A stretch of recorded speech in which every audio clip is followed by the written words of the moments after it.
No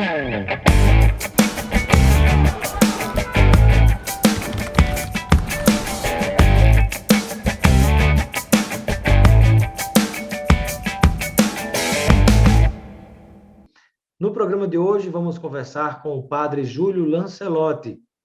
E conosco vai conversar um pouco a respeito de por onde anda a humanidade de alguns humanos que parecem ter se perdido por aí, quando não, tem se demonstrado que parece que as coisas estão completamente invertidas, a própria mensagem do Cristo. É o tema de hoje que vamos conversar com o padre Júlio Lancelotti. Seja bem-vindo, padre Júlio, ao nosso Espaço Cidadão. Obrigado, eu agradeço a oportunidade de estar com vocês. Um prazer tê-lo conosco, padre. Eu inicio a nossa entrevista perguntando para o senhor, será que nós podemos dizer que, digamos assim, a humanidade está faltando em alguns seres humanos, mais do que nunca, no Brasil que a gente vive hoje? Olha, eu acho que é um dilema, é um grande desafio. É difícil de dizer de maneira dogmática. Eu acredito que todas as pessoas têm uma luta interna e uma luta entre o desumano e o humanizado. É uma constante. Nós vivemos um sistema social, econômico, político que chamamos de neoliberal, onde as características acabam sendo desumanizantes, como o individualismo, a meritocracia, esse individualismo que leva muitas vezes a um egoísmo, à indiferença. Então, esse sistema que nós vivemos, esse sistema neoliberal, eu acredito que ele, além de tudo, é uma epistemologia. Nós pensamos assim, nós pensamos de maneira neoliberal. Então, nós pensamos de maneira meritocrática. E até quando queremos ajudar alguém, nós dizemos, ele merece a minha ajuda? Será que ele merece? Eu até digo para os irmãos de rua, quando alguém disser para você que você não merece, você diga, eu não mereço, mas eu preciso. Olha só, que mensagem. E nós vivemos o contrário do que seria a equidade. A equidade é cada um ter aquilo que ele necessita. Isso é muito importante porque muita gente, padre, confunde equidade com igualdade. Muito se fala, tem que tratar todo mundo de maneira igual. Não é assim. Você tem que tratar cada um da forma como ele, de fato, necessita. Porque alguns precisam mais do que outros, né, de um apoio, de uma ajuda, de um amparo, ou mesmo alguns precisam ter mais oportunidades, até em educação, por exemplo, do que outros que já nasceram tendo tudo. Então, como é que você vai colocar, para depois chamar de meritocracia, você bota duas pessoas, cada uma no carro, né? E diz, vamos apostar na corrida quem chega primeiro em determinado lugar. Um vai no Fusquinha, o outro vai na Ferrari, o outro vai a pé. Quem chegar primeiro é o vencedor. Isso é mérito? Não é mérito, porque as condições estão desiguais, não é? E essa questão da igualdade e da equidade é uma questão que tem que ser muito aprofundada na nossa forma de viver, na justiça, na questão da economia, na questão política. Então, existem muitas questões que desumanizam. Uma delas é a maioria vence. Não quer dizer que a maioria esteja sempre certa e nem também de achar que a minoria tem que se submeter à maioria. As minorias, mesmo que numericamente sejam maiores, como, por exemplo, as pessoas de etnia e as pessoas negras, elas são maioria no Brasil e são tratadas como minoria. Exatamente. Padre Júlio, e um aspecto muito importante do que o senhor falou, né? Nós pensamos, né? A massa da população brasileira raciocina justamente com pensamentos neoliberais. Dentro dessa forma de pensar está algo muito forte que é excluir. Excluir o outro, o diferente de mim, ao invés de acolher, de trazer para perto, de abraçar e tratar como uma pessoa comum, igual a você. E aí eu pergunto, como nós podemos tentar levar essa mensagem às pessoas que ainda não acordaram para essa realidade, para essa necessidade de ser mais humano, né, quando a gente, infelizmente, vê o contrário, as pessoas desprezando, tratando mal, quando não violentando o negro, o pobre, o homossexual, o travesti, as pessoas trans e pessoas que são diferentes daquilo que se tem como um modelo, como se fosse o ideal. Se é diferente de mim, eu excluo, eu pratico algum tipo de violência, simbólica ou física. Então, nós vivemos situações muito desafiadoras dessa questão de igualdade, dessa questão das minorias, da diversidade. A nossa maneira de pensar nega essa diversidade e tem até como uma ameaça. Eu não diria que há um meio simples e fácil de mudar isso. Você veja que, desde 1888, quando se diz que aconteceu a abolição da escravatura, até agora nós continuamos com uma mentalidade escravagista.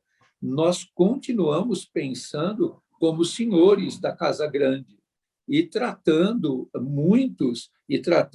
todos os nossos irmãos e irmãs da negritude como escravos. Quer dizer, não mudou. E olha quantos anos já se passaram.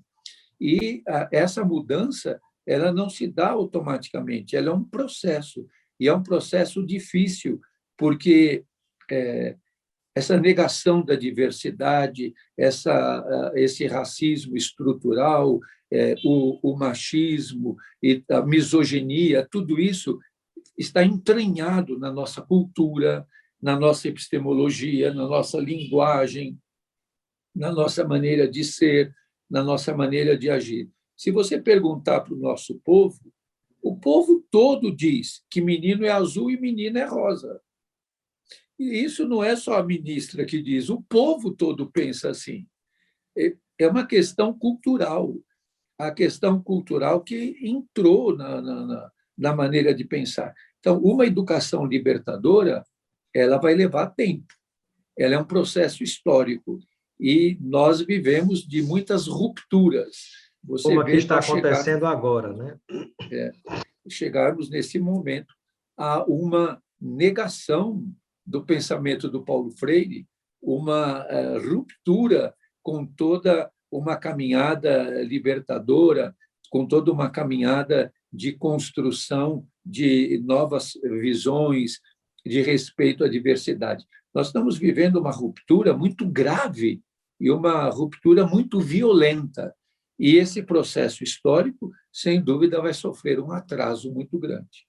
Sem dúvida. E qual na sua avaliação, Padre Júlio, o impacto da ação em meio a tudo isso? Eu pergunto porque o senhor tem dado alguns exemplos, né? Eu sei que há padres que atuam de diversas formas, que trabalham em diversos tipos de serviços os mais diferentes possíveis, alguns junto às camadas mais populares, outros junto às camadas mais abastadas, todos precisam da presença de uma mensagem espiritual, da presença de Deus, da presença de um orientador espiritual. Mas nós observamos que há muitas atitudes, com o seu exemplo, que tem, digamos, motivado muitas pessoas a seguirem também, né, como é o caso que repercutiu bastante no Brasil inteiro, né, na Prefeitura de São Paulo, né, e o governo também havia mandado colocar paralelepípedos embaixo dos viadutos, para que lá não dormissem, não fossem abrigadas pessoas pobres sem teto, né? A eles tudo foi negado, inclusive morar embaixo do viaduto. E o senhor pegou uma marreta, o senhor é uma pessoa de idade, pegou uma marreta e saiu lá com a sua máscara, com responsabilidade, e saiu quebrando, arrebentando tudo aquilo. E essa atitude motivou muitas pessoas a tomarem esse mesmo caminho também de se revoltar contra isso. E aí eu peço que o senhor fale um pouquinho mais sobre o poder da ação na hora que a gente defende a mensagem, mas a gente parte realmente para fazer algo na prática.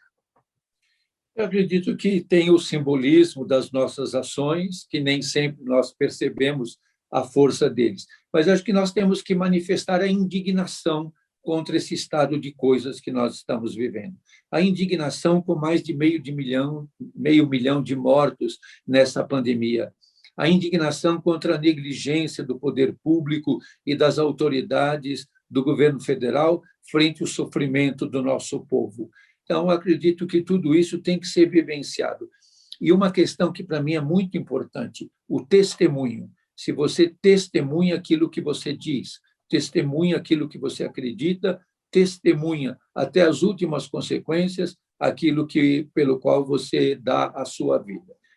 E nisso eu tenho bastante claro, e eu repito isso muitas vezes, eu não luto para vencer, eu luto para ser fiel até o fim. Acho que o que o nosso mundo precisa é de coerência, que nós não falemos uma coisa e vivamos outra, mas sejamos coerentes na vivência, na busca de uma solidariedade, de uma fraternidade que sejam verdadeiras e que sejam, mesmo que conflitivas, mas que sejam vividas. O certo será sempre o certo, mesmo que ninguém esteja fazendo, e o errado será sempre errado, mesmo que todo mundo esteja fazendo, ou a maioria, não é, padre? Acredito que, nesse sentido, não de absolutização, mas de verdade da vida. Nós não podemos sufocar a vida de ninguém, não podemos destruir a vida de ninguém, especialmente a partir dos fracos, dos pequenos, dos que estão abandonados, dos que estão esquecidos, dos que são descartados. Nós observamos, padre, que temos, infelizmente, um presidente da República que, por mais que fale em valores cristãos, que fale em nome da verdade, cita, inclusive, versículos da própria Bíblia, mas a prática é o contrário. E há muitos seguidores nesse sentido. E, às vezes, eu me pergunto, quem sabe o senhor pode responder, se Jesus Cristo aparecesse literalmente, ele mesmo, em carne e osso, na frente de nós todos aqui mais uma vez, ele seria morto outra vez? Isso já está acontecendo no genocídio da juventude negra. É Jesus que está sendo morto nesses jovens negros, nas balas perdidas. Jesus está sendo morto nas travestis e nas trans, que são cruelmente assassinadas. Está morrendo nas mulheres vítimas do feminicídio. Jesus já está presente em carne e osso na nossa história, porque ele mesmo disse: tudo que fizeres a um dos pequeninos dos meus irmãos foi... Deu uma interrompida aqui. Pode falar. Tudo que fizeres ao menor dos meus irmãos é a mim mesmo que vocês estarão fazendo. Então, a presença de Jesus, e acho que essa beleza da fé já está na nossa história, naqueles que são fracos, fragilizados. Nós temos assistido, mesmo durante essa pandemia, o aumento do feminicídio, o recrudescimento do genocídio da juventude negra, a forma como são tratados as culturas ancestrais, os quilombolas, as nações indígenas, os povos indígenas, tudo isso fica muito claro de que há um desprezo pela vida, há um descaso pela vida. Padre Júlio Lancelotti, e como é que o senhor se comporta, né? O que mensagem o senhor leva, se alguma palavra ou o silêncio, na hora em que o senhor é atacado ou criticado porque está estendendo a mão àquelas pessoas que mais precisam, por incrível que pareça, a gente sabe o que acontece. Muita gente valoriza o seu trabalho, mas, infelizmente, há aqueles que ainda atiram pedras, sejam eles pessoas vivas, né? Ou vivas e mortas por dentro, ou mesmo os robôs que tanto operam na internet, com interesses diversos. Eu pergunto, como é que o senhor lidar com essa questão, né? Quando lhe atacam, muitas vezes sem nem saber o que significa, lhe chamam de comunista, de esquerdista, enfim, de uma série de outras coisas que falam, mesmo sem entenderem o que é o significado, o conceito de cada uma delas, mas tentam usar certos argumentos para lhe atacar quando o senhor está fazendo tudo aquilo que o próprio Deus indicou como um caminho através do seu Filho, Jesus Cristo. Olha, eu respeito a liberdade de expressão de todos, mas acho que a liberdade de expressão tem que ter o limite de não destruir ninguém. Com tudo o que fazem... Liberdade de expressão não é liberdade de agressão. Exatamente. Eu não fico vigiando as redes sociais de ninguém, nem fico agredindo ninguém. existe realmente esse maquinário de robôs aí que ficam fomentando a retórica do ódio. A retórica do ódio está implantada na nossa realidade e hoje muitos de nós somos vítimas dessa retórica do ódio. Quem está do lado dos ofendidos, socialmente, ofendido será.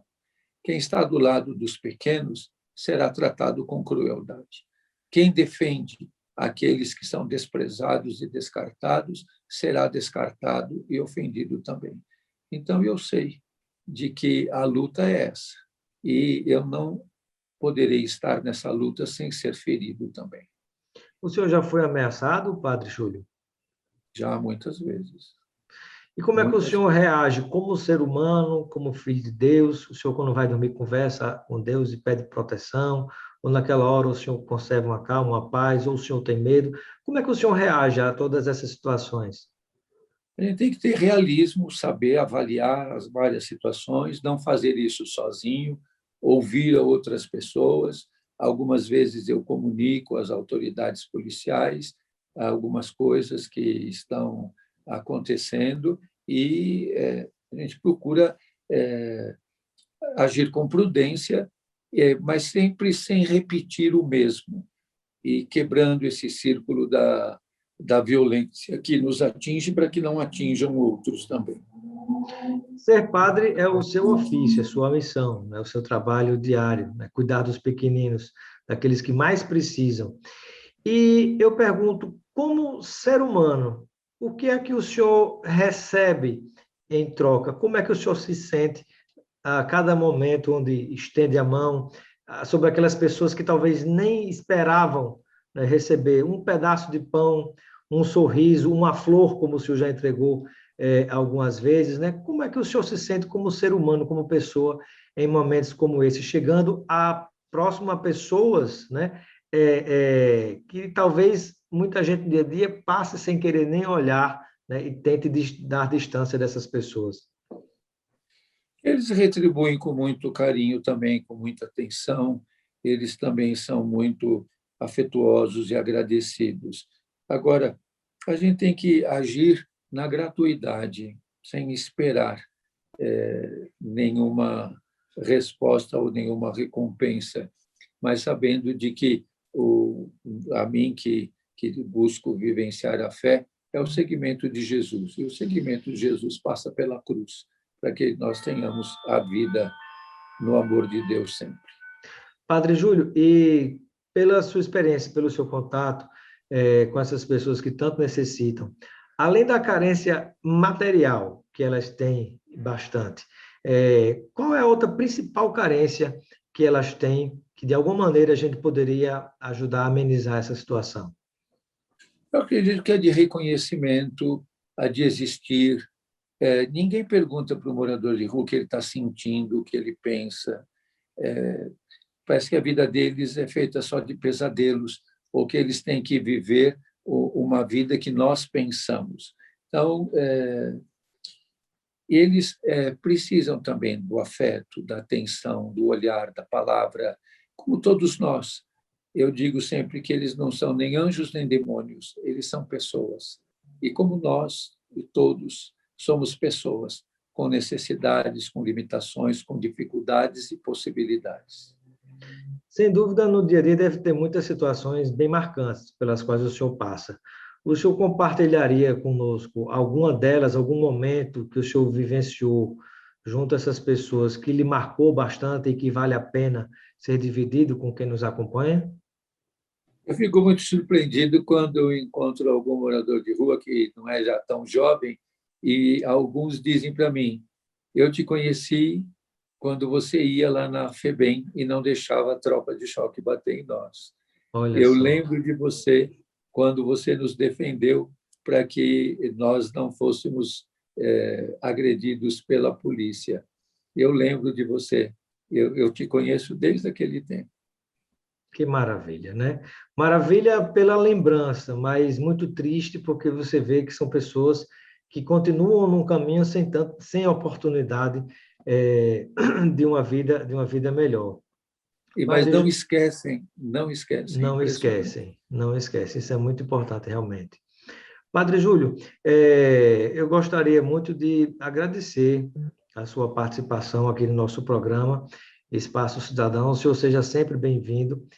E eu gostaria que o senhor finalizasse com duas coisas. Primeiro, uma mensagem, fruto de tanta coisa que o senhor tem aprendido no dia a dia, né, para que o senhor possa nos ensinar um pouco, né, tanta experiência que o senhor tem. O senhor vai ficar à vontade por essa mensagem, como o senhor queira falar, no tempo que o senhor necessitar.